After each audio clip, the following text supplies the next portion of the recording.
ఇలాగా చంద్రబాబుతో పాటు లోకేష్ కూడా యువగళం పేరుతో వస్తున్నారు. ఆయనంతా యూత్ వైపే చూస్తున్నారు. ఆయన ఆలోచనలు ఎలాగ ఉన్నాయి మీకు? ఆయన ఎంకరేజ్‌మెంట్ ఎలాగుంది మీకు? లోకేష్ గారైతే చాలా ఫార్వర్డ్ థింకింగ్ అండి. అండ్ వారు ఐటీ మినిస్టర్‌గా, పంచాయత్ రాజ్ మినిస్టర్‌గా చేశారు. పంచాయత్ రాజ్ మినిస్టర్‌గా చేసినప్పుడు ఎక్స్‌టెన్సివ్‌గా సీసీ రోడ్స్ చేశారండి. ప్రతి విలేజ్‌లో ఇప్పుడు కూడా మనం చూస్తుంటే మన అన్ని విలేజెస్‌లో వారు మినిస్టర్ ఉన్నప్పుడు చేసిన రోడ్సే ఉన్నాయి. అది వాళ్ళు మెయింటైన్ కూడా చేయలేకపోయారు. హ్మ్. మనం వెళ్తుంటే కూడా వాళ్ళు చెప్తున్నారు ఇవన్నీ మీరు చేసిన రోడ్సే వాళ్ళు ఒక్కటి కూడా చేయలేదు దాని తర్వాత. ప్లస్ సర్పంచెస్‌కి ఏమాత్రం హక్కులు లేవు ఈ ప్రభుత్వంలో. గ్రామ స్వరాజ్ అనేది గాంధీ గారు ఎప్పుడు చెప్పేవారు. ఆ ఆ హక్కులు పూర్తిగా తీసేశారు.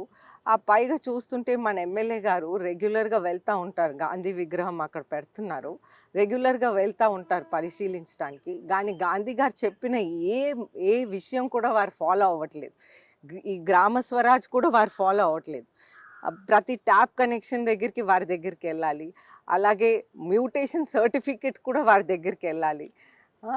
అలాగే ఇవన్నీ చాలా కష్టమైన సిట్యుయేషన్స్. మనం చూస్తుంటే విజయనగరంలో కూడా డ్రగ్స్ అనే పదార్థం ఎంత